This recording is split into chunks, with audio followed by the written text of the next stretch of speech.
O título dessa mensagem de hoje é O Poder da Palavra. Eu queria que você abrisse sua Bíblia comigo em em Gênesis. Gênesis, no capítulo 1, a partir do versículo 1.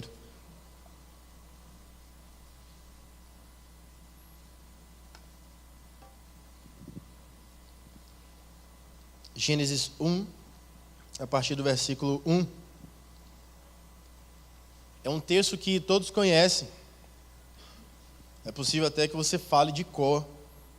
E era um texto que eu usava constantemente nos cultos familiares. Eu, Painho, Mãe e Jéssica e Jefferson. Toda semana a gente tinha que gravar um versículo bíblico e falar no culto.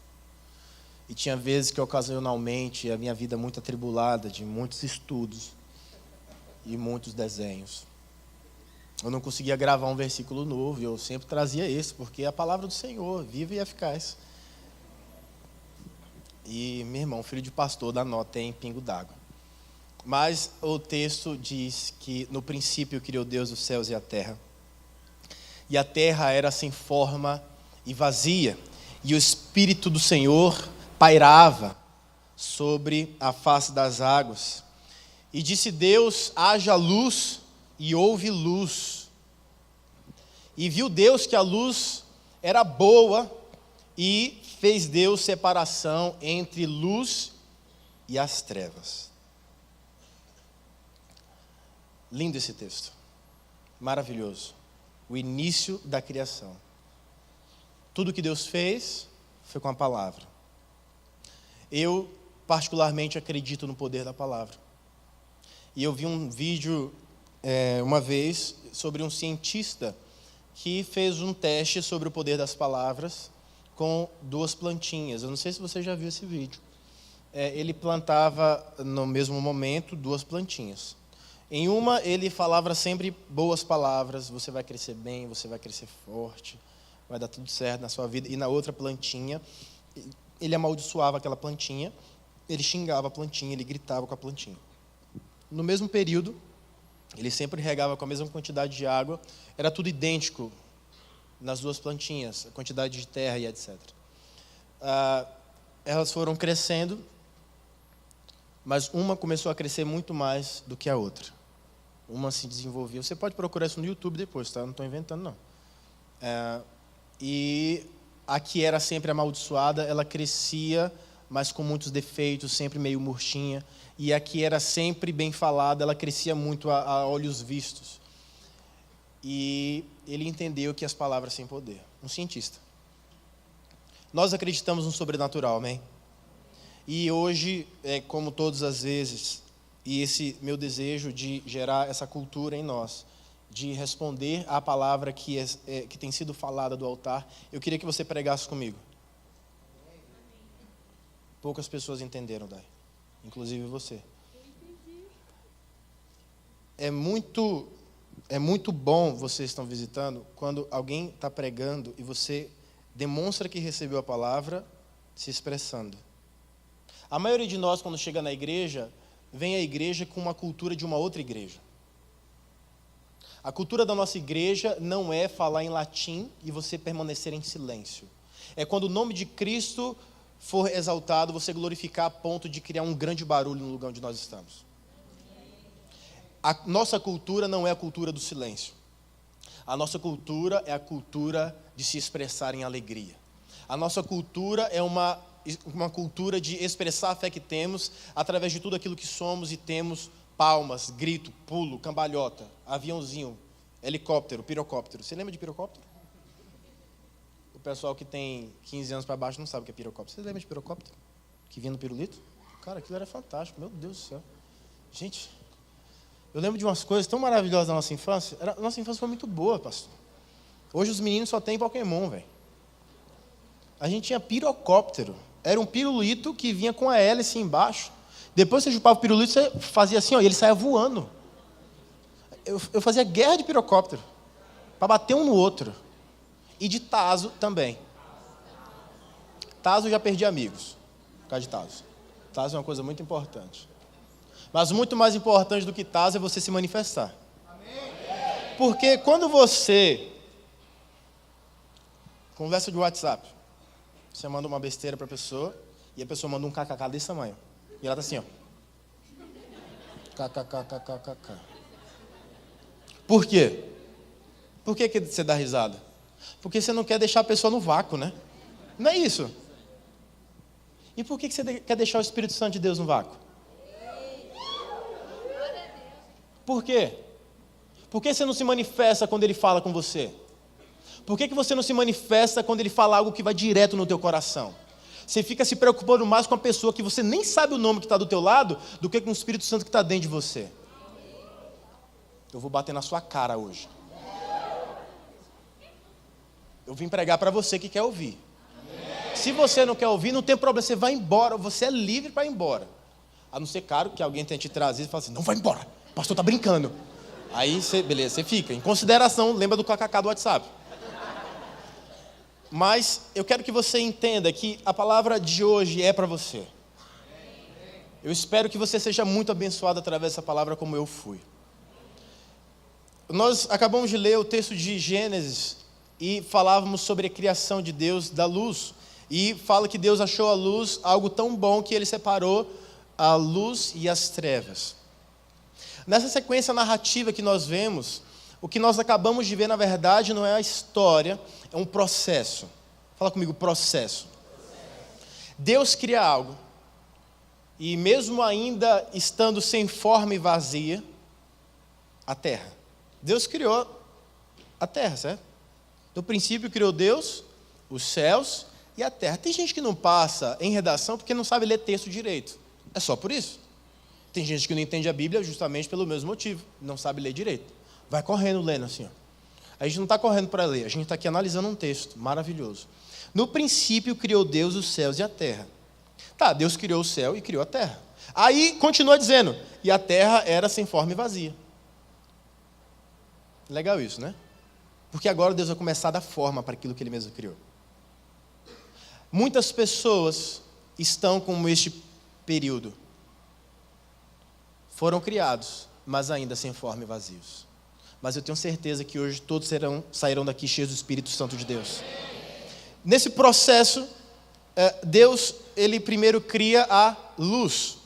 Fala comigo, luz. Em todo o processo que Deus começa de aperfeiçoamento, de construção, Ele começa com a luz. A maioria das pessoas desiste aqui. Elas param aqui. Elas ficam paralisadas. Porque quando Deus lança luz em cima de alguém e revela o que a pessoa de fato é, porque ela estava nas trevas, ela percebe quem ela era e ela não gosta do que ela vê em si mesma. O que a maioria de nós não entende é que o que Deus mostra é o início de um processo e não quem você é. Porque quando a Bíblia fala que a luz foi lançada e Deus separou luz e trevas, Deus não estava separando, Deus estava organizando. Isso se chama organização. E estava começando o processo milimétrico de organização de um Deus todo-poderoso. Por quê? É simples, básico e é elementar. Todos os dias existe o dia e a noite. A partir destes dois elementos, a partir destes dois momentos no dia, certo? Do dia a dia, certo? Nós temos as semanas, nós temos os meses, nós temos os anos, nós temos as horas, os minutos, os segundos. Se você já estudou geografia, e eu espero que você tenha feito isso, você talvez tenha estudado latitude e longitude. Já estudaram isso? Lembram o que é? Pô, lembrar o que é difícil, né? Mas estudei. É a separação dos fusos horários. Eu não sei se você lembra disso, mas é perfeito. É perfeito. Começa aqui, termina aqui, de novo, dá um 360. E tem gente que fala isso, eu queria fazer uma correção aqui, por favor. Tem gente que fala assim, a minha vida mudou completamente, deu um 360 na minha vida. Então sua vida não mudou, você voltou para o mesmo lugar onde você estava. Não sei se faz sentido na sua cabeça, dar um 360. Mas se você mudou, você deu um 180, você deu um 90, você deu um cavalo de pau. Mas um 360 é voltar para o mesmo... Eu não sei se você conhece um negócio chamado transferidor. Você já usou transferidor? Sabe transferidor? Compasso, já usou compasso? Você tinha que fazer um círculo perfeito. Pronto. Quando você fazia um círculo perfeito, aquilo é um 360. Você começa aqui e aí o compassinho vem. A gente usou o compasso para fazer aquela macumba e quase foi morto pelo compasso. Mas Jesus te salvou. Amém? Jesus está aqui querendo falar contigo. Presta atenção nele. Todo processo que Deus começa é com luz. Quando as coisas são reveladas, é visto o que se precisa ser feito. Quando se vê, você entende o que precisa ser feito. As pessoas querem sair. Em inglês tem uma expressão chamada quit. As pessoas, elas quit, elas desistem, elas param. E quando se inicia o processo de aperfeiçoamento das pessoas, primeiro lhe é revelado, é lançado luz sobre aquilo. E as pessoas pensam assim, poxa vida, eu não tenho jeito, eu sou muito ruim, não vai dar certo. Mas deixa eu te dizer algo. Tudo na mão de Deus tem uma solução. Tudo. Deus, ele não remenda vidas. Deus, ele reconstrói vidas. Do zero. Do zero. Deus faz tudo novo, de novo. Então, não fica se preocupando. Essa área aqui, Deus vai consertar tudo em nossas vidas. Tudo. Nós estamos num processo de aperfeiçoamento.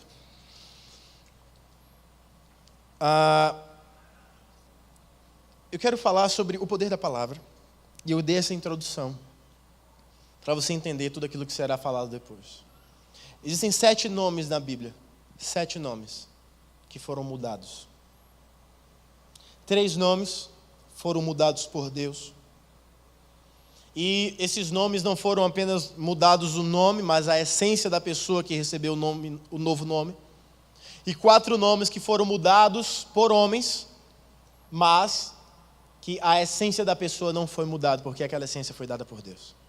E eu queria mostrar para você 7 nomes. Obviamente você já conhece cada um desses nomes, mas talvez não os detalhes. O primeiro nome é Abrão.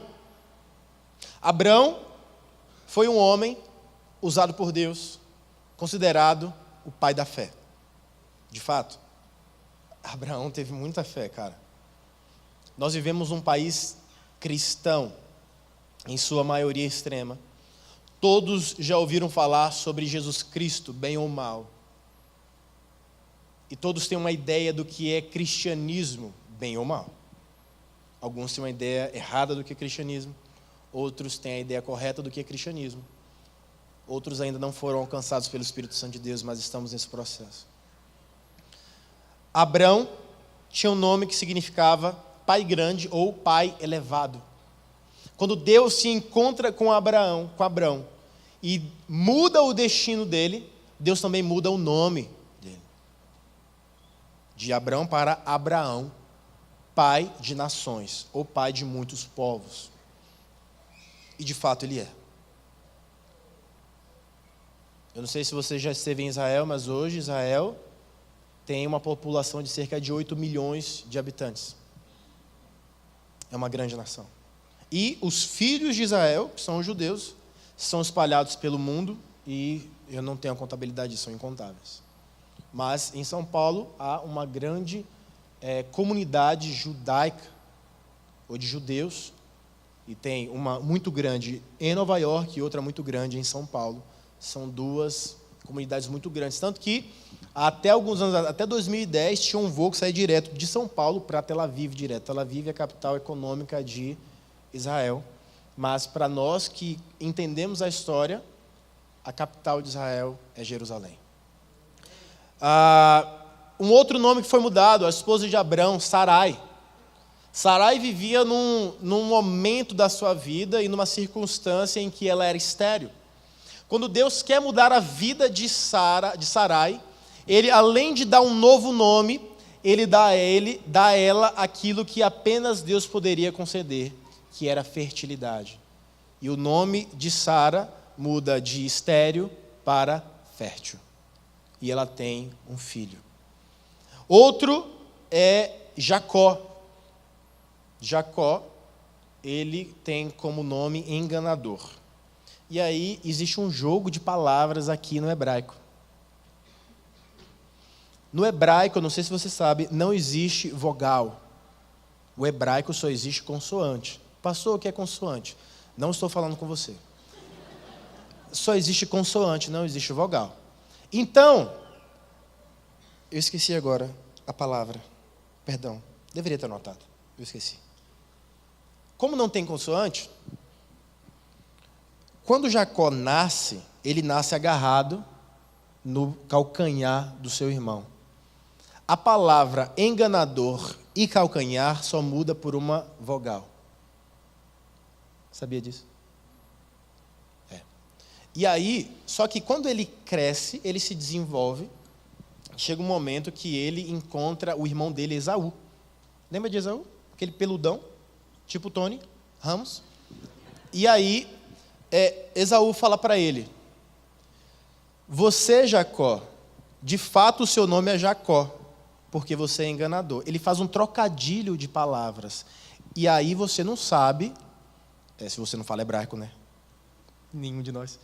Você não entende o trocadilho que ele está fazendo. Ele fala o nome de Jacó, mas ele também chama o irmão de enganador, porque só muda por uma vogal e, óbvio, pelo contexto da frase. Então, Jacó, ele sai de enganador e ele então luta com um anjo para receber uma bênção.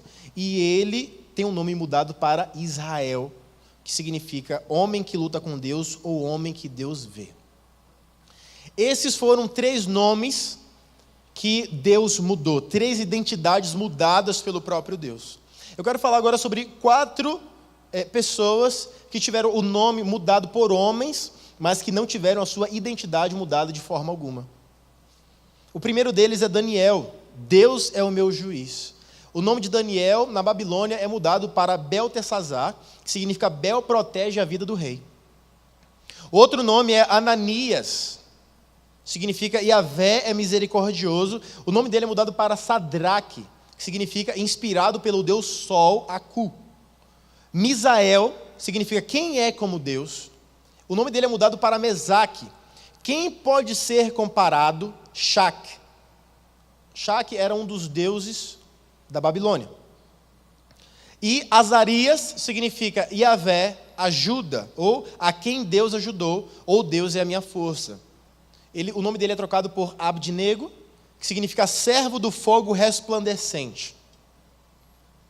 Quando estes rapazes entram na Babilônia, eles entram como príncipes. Eles já eram príncipes onde eles estavam. Tem príncipe aqui.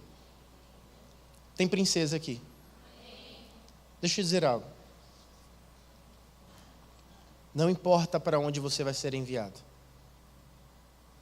Não importa para onde vão te levar.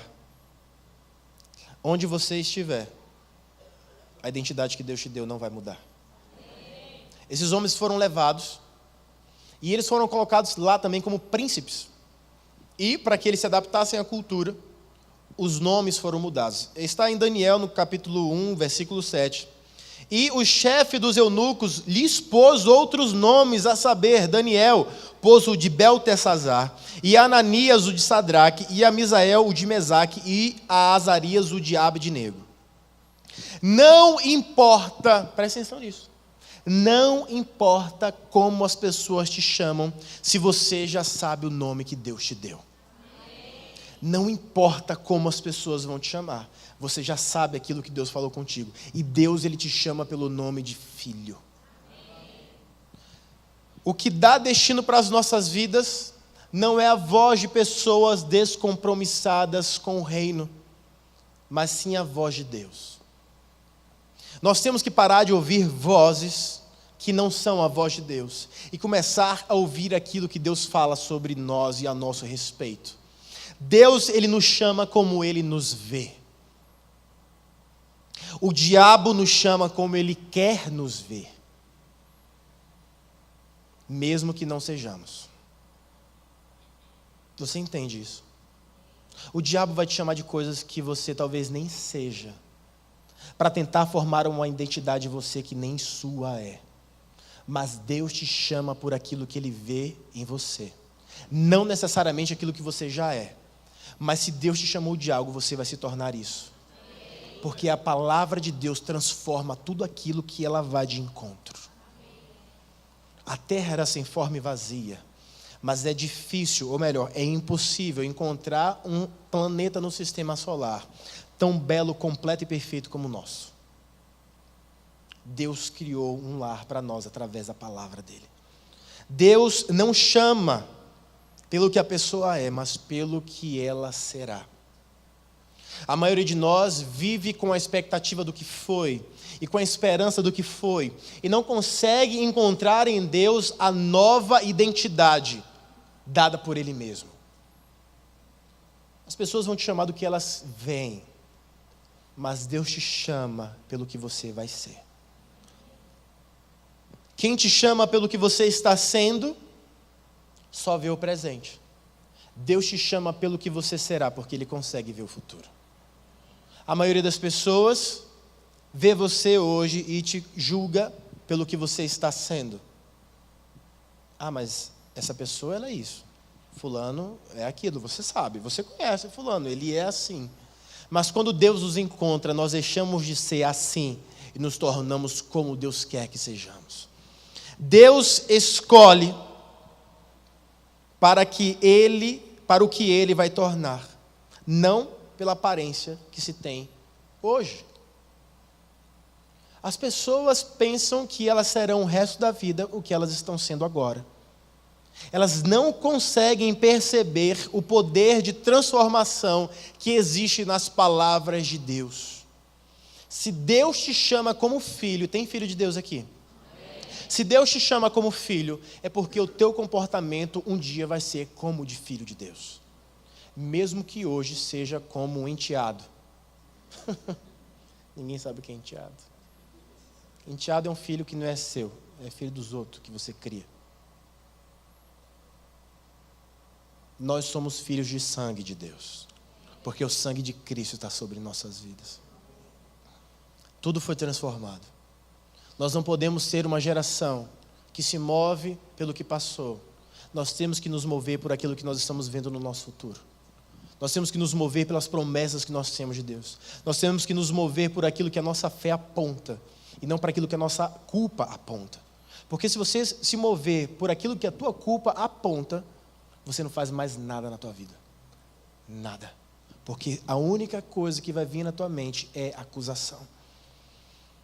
Deus, Ele não vê pecados quando há o sangue de Cristo sobre algum de nós. Onde o sangue de Cristo está, existe graça, misericórdia, perdão e transformação de vida. Eu vejo jovens hoje que querem ser, mas têm como se fosse uma bola de ferro nos pés, chamada acusação, prendendo o decolar de ministérios e de um grande avivamento que pode acontecer. O teu passado não pode ser mais pesado do que o leve futuro de Jesus Cristo. Deus não vê pecadores devastados. Deus vê filhos transformados e juntamente com eles, ambientes transformados. Nós não fomos chamados para ficar aqui dentro. Tem gente que pensa que o alvo do crente é estar no culto. Não é. Não é. O crente vem ao culto porque ele sabe que o culto é um lugar de treinamento e de desenvolvimento da fé, para que quando ele for para a sua missão, ele desenvolva tão bem aquilo que ele foi chamado para fazer, que ele não ache que a única meta dele é vestir uma roupa legal, ir ao culto, encontrar os amiguinhos e voltar para casa. Esse não é o alvo que Deus tem para os seus filhos. Quem tem esse alvo são os religiosos, porque eles não têm alvo, eles não têm metas espirituais. A única coisa que eles fazem é vir ao templo para julgar aqueles que estão entrando. Eles julgam o cabelo, eles julgam a roupa, eles julgam tatuagem, eles julgam piercing, eles julgam passado. Mas nós que somos filhos de Deus regenerados, nós entendemos que o único que pode julgar é o mesmo que pode salvar. Se você não pode se você não pode salvar, você não tem o direito de julgar ninguém. Ninguém. Muito menos um passado que já foi apagado pelo sangue de Cristo. Nós não podemos viver à sombra do passado, nós temos que viver na sombra das asas de Deus, que trazem descanso, repouso, e beber águas cristalinas e frescas que vêm direto do trono de Deus. Tem gente que parece que fica bebendo o magma do inferno, bebendo o vômito do passado. O que Deus quer é que você viva uma vida maravilhosa para a glória dele. Esquece seu passado em nome de Jesus. Eu não vim aqui para te julgar. Eu não vim aqui para apontar os teus defeitos. Você sabe os teus defeitos. Você não sabe os seus defeitos? Você não conhece os teus pecados? Você não sabe as tuas falhas? Para que eu vou ficar falando delas aqui? Eu quero falar de um Jesus Cristo que muda a tua vida, que te ama do jeito que você está, a ponto de te transformar do jeito que Ele quer que você seja. Em 2 Coríntios, no capítulo 12, versículo 9, tem um texto que eu amo. Eu amo. É uma frase. Mas é o que eu quero que entre no teu coração essa noite. O texto é grande, mas eu só quero ler uma frase que diz: a minha graça te basta, porque o meu poder se aperfeiçoa na fraqueza. Tem algum crente para me explicar isso? Me explica isso, religiosão. Você que tem uma saia que vai até o pé, você que não corta o cabelo, você que é mais evangélico que Jesus Cristo, me explica isso aqui. Me explica que a graça de Deus se aperfeiçoa na fraqueza dos crentes. É porque ninguém consegue ser forte a não ser por Ele. Ninguém consegue se fortalecer a não ser pela graça. E quão mais forte é, ou melhor, quanto mais pecado existiu, mais superabundante será a graça na tua vida. Porque é assim que a palavra de Deus é. A palavra de Deus não veio para concordar com os religiosos, a palavra de Deus veio para salvar o pecador. E eu, desculpa a expressão, mas eu não estou nem aí. Eu ia falar outra coisa que eu não posso. Eu não estou nem aí para os religiosos. Eu estou cansado de pessoas que julgam os outros porque pintou o cabelo disso ou daquilo. Jesus se importa com o teu comportamento. Jesus se importa com o teu coração. Jesus se importa com aquilo que Ele te chama, e Jesus te chama de filho. Deus te chama de filho. E não filho do diabo, como muita gente já foi amaldiçoada aqui. Você é um filho do diabo, você é um filho disso, você é um filho daquilo, você é um filho de Deus. E você tem tudo aquilo que Deus tem. E toda a herança que Deus tem é para compartilhar com você. E se você é filho dele, você tem acesso a tudo aquilo que ele tem acesso. Você tem acesso aos tesouros de Deus. E nos tesouros de Deus tem saúde, tem perdão de pecados, tem justificação, tem finanças, tem carro novo, tem um bom marido, tem uma boa esposa, tem uma boa faculdade. Nos tesouros de Deus tem tudo. Tudo. E tudo aquilo que o homem não consegue imaginar. Deus não chamou Davi para ele ser adúltero. Veja isso. Deus chamou Davi para ele ser rei. No meio do caminho, Davi tropeçou. Davi não deixou de ser rei por isso. Não por causa do pecado, mas pela sua atitude. Quando alguém diz: Davi, você pecou, ele disse: eu pequei mesmo. E ele foi aos pés do Senhor pedir perdão. Senhor, me muda. E ele escreveu os salmos. Assim, quem lê esse salmo se sente confortado. Porque eu tenho certeza que quando Davi escreveu aqueles salmos, Ele estava sendo inspirado pelo Espírito Santo de Deus. Deus não chamou Moisés para expor a fala dele com problema. A Bíblia fala que Moisés tinha a língua pesada. Deus não chamou Moisés para expor o seu defeito. Deus chamou Moisés para expor a sua glória, mesmo com o defeito dele. Você tem defeito? Deus vai expor a glória dele apesar do seu defeito. A maioria de nós fala amém, mas não acredita nisso porque não vive.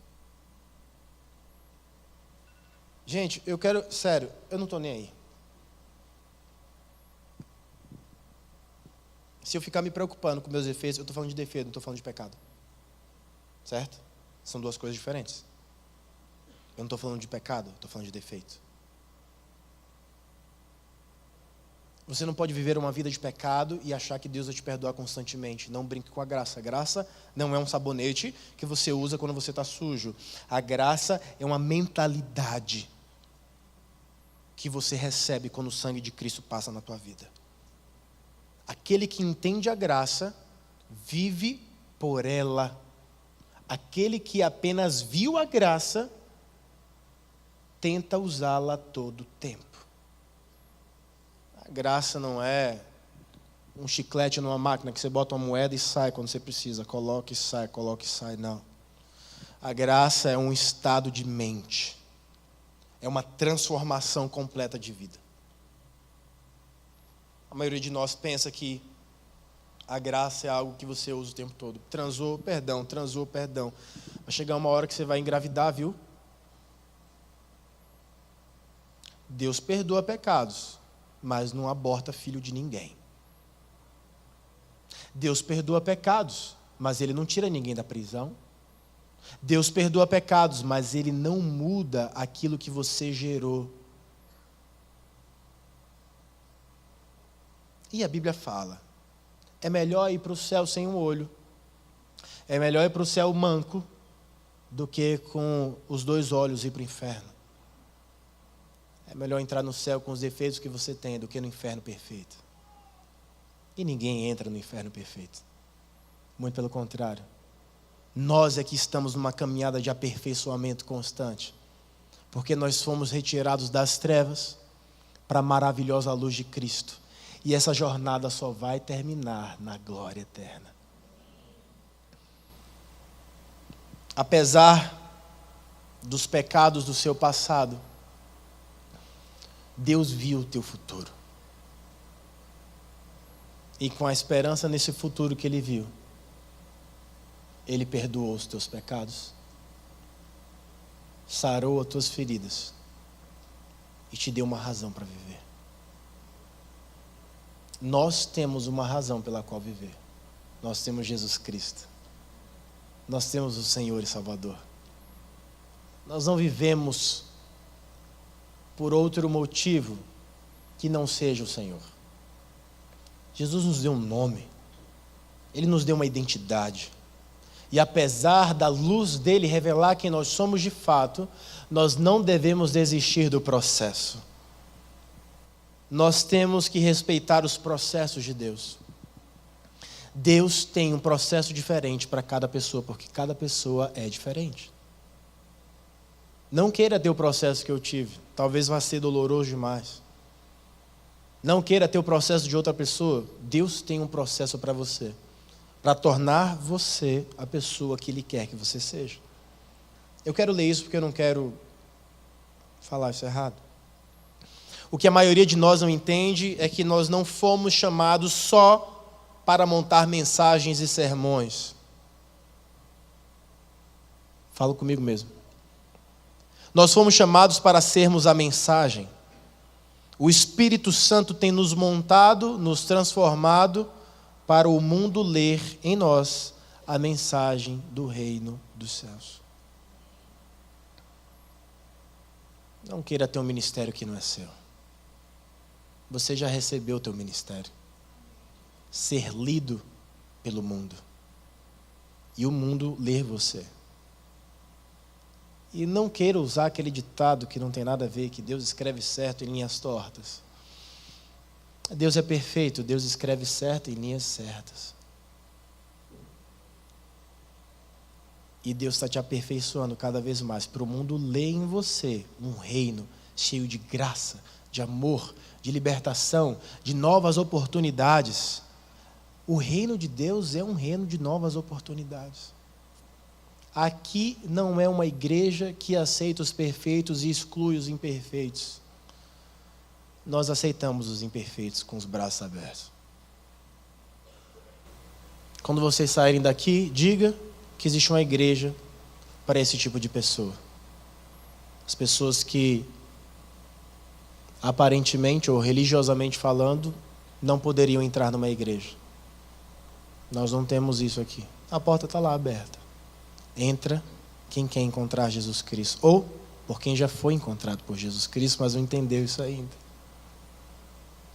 Eu jamais vou me esquecer dos constantes testemunhos que acontecem em países que não são cristãos, de pessoas que sonham com Jesus. As pessoas têm sonhado com Jesus. E quando elas vão pesquisar quem é, elas se convertem ao Evangelho. Isso para mim quebra completamente aquilo que a própria Bíblia fala, que só vai ser salvo aquele que ouvir. Aqueles que a nossa voz não está chegando, o próprio Jesus se apresenta em sonhos, porque o desejo dele é salvar a todos quanto ele conseguir. Deus não se alegra em pessoas indo para o inferno. Saiba disso. Deus não se alegra em pessoas indo para o inferno. A palavra do Senhor fala isso. Deus não se alegra na morte do ímpio, mas Deus se alegra na salvação daquele que estava perdido. Eu não quero que você se menospreze pelo processo, porque Deus usa o processo para te fazer crescer. Tem gente que fala, poxa pastor, eu estou numa crise, eu estou passando por situações difíceis, é um processo. E Deus usa o processo para aperfeiçoar a sua vida.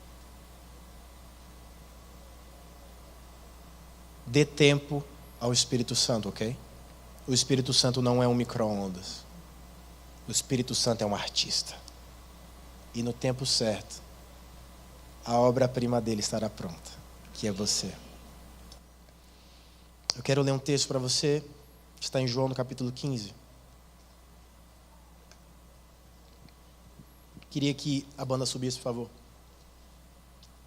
Jesus fala isso para os seus discípulos. Tem discípulo de Jesus Cristo aqui essa noite? A Bíblia fala: já não vos chamarei servos. Versículo 15. Já não vos chamarei servos, porque o servo não sabe o que faz o seu senhor. Mas tenho-vos chamado amigos, porque tudo quanto ouvi de meu Pai vos tenho feito conhecer. Isso era Jesus falando em carne, depois dele ressurreto e na glória com o Pai. Ele disse, antes de subir: eu deixarei convosco o meu ajudador, o Paráclito, e ele vos mostrará tudo o que vocês precisam saber sobre o meu reino.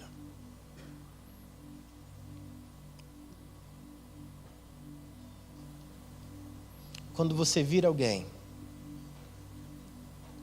que não está vivendo aquilo que deveria viver,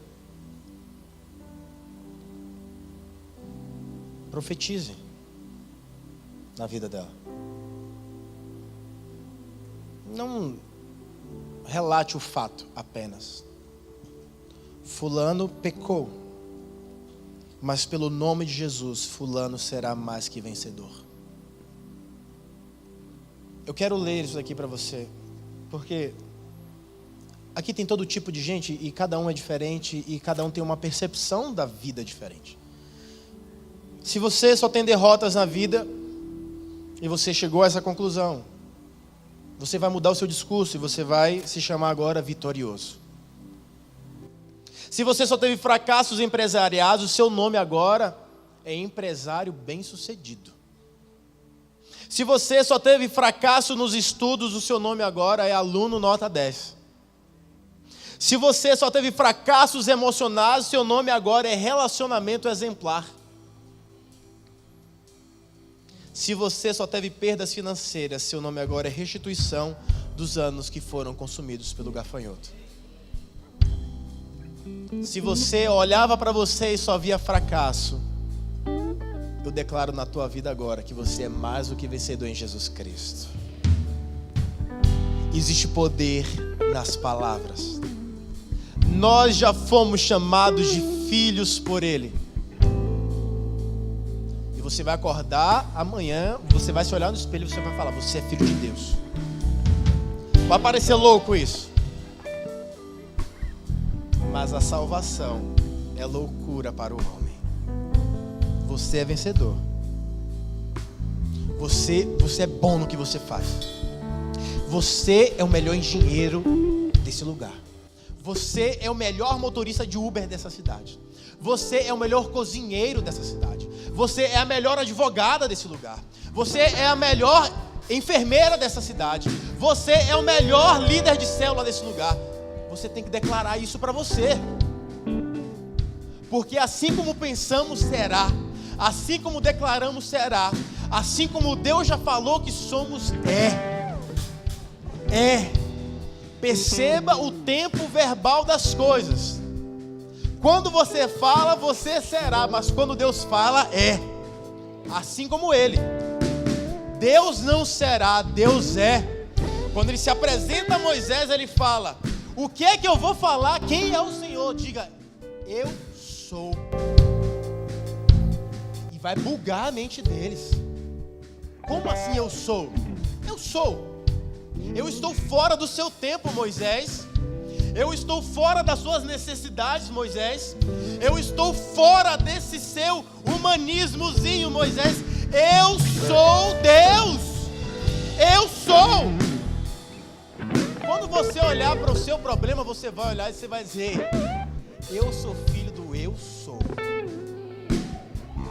Ele é. Ele é. Nós estamos sendo, mas Ele é. Nós estamos andando, mas Ele já andou tudo. Ele é Deus.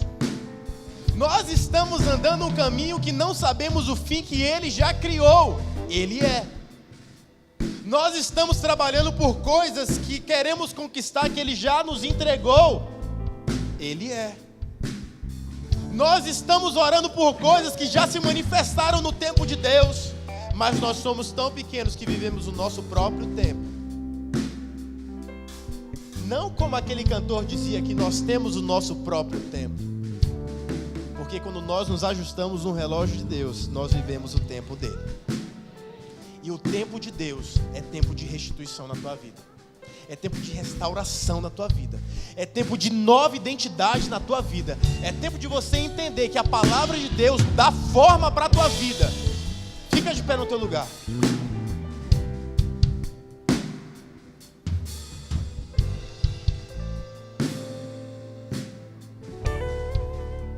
Em 2018 foi um ano maravilhoso para mim. Para você pode ter sido o teu pior ano. Para você pode ter sido um ano horrível. Para você pode ter tido perdas irreparáveis na tua vida. Mas aquilo que é perda irreparável para você é oportunidade de milagre para Deus. Porque nada é irreparável para aquele que reconstrói tudo. Se a terra era sem forma e é bela como é, imagina a tua vida. Nós não somos mais chamados de servos. Nós somos amigos.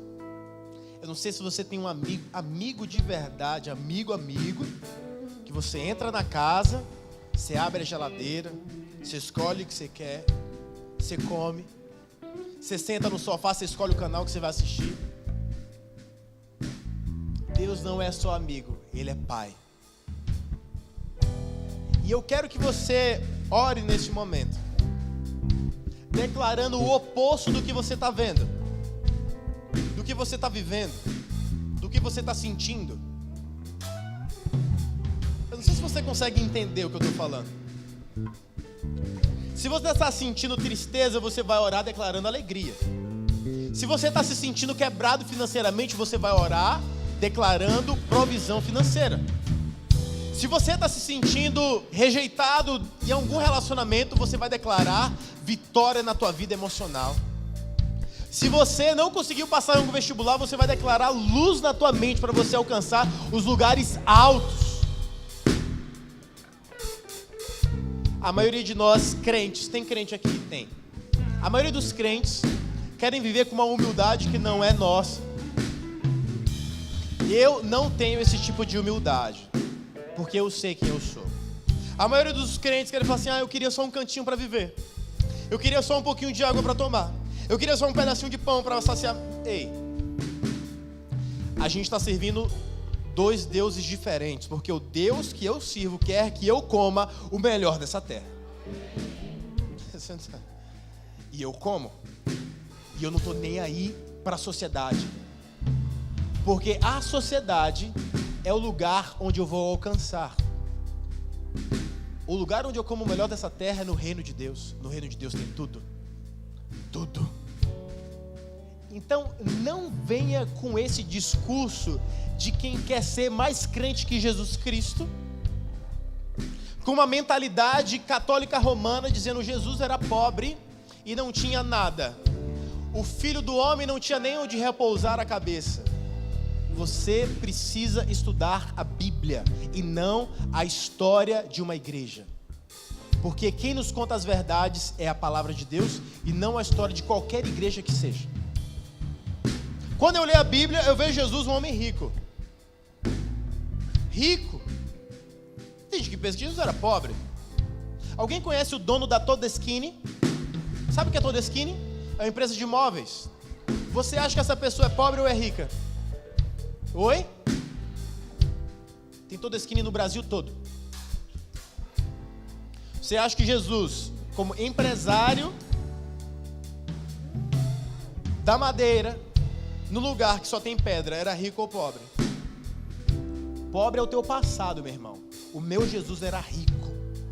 E se o meu Jesus era rico, eu também sou. Isso é uma mudança de mente. Eu estou bugando a tua mente.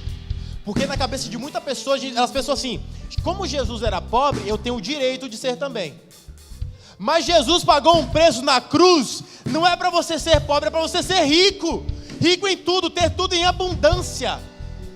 É esse Jesus que eu acredito. O Jesus pobre, eu deixo para aqueles que não acreditam em Jesus. Porque quem conhece o Jesus de verdade sabe que ele era rico. Rico de tudo.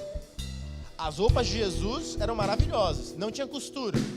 Eu quero que você quebre agora as pontes com o teu passado.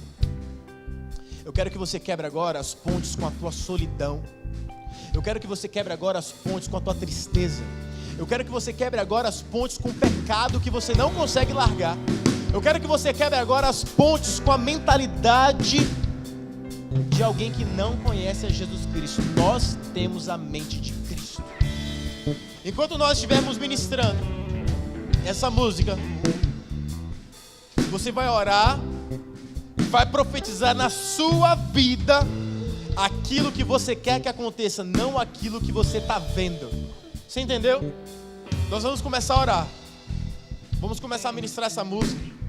Quando nós estivermos ministrando, você vai dizer para você quem você deve ser e não concordar com quem você tem sido.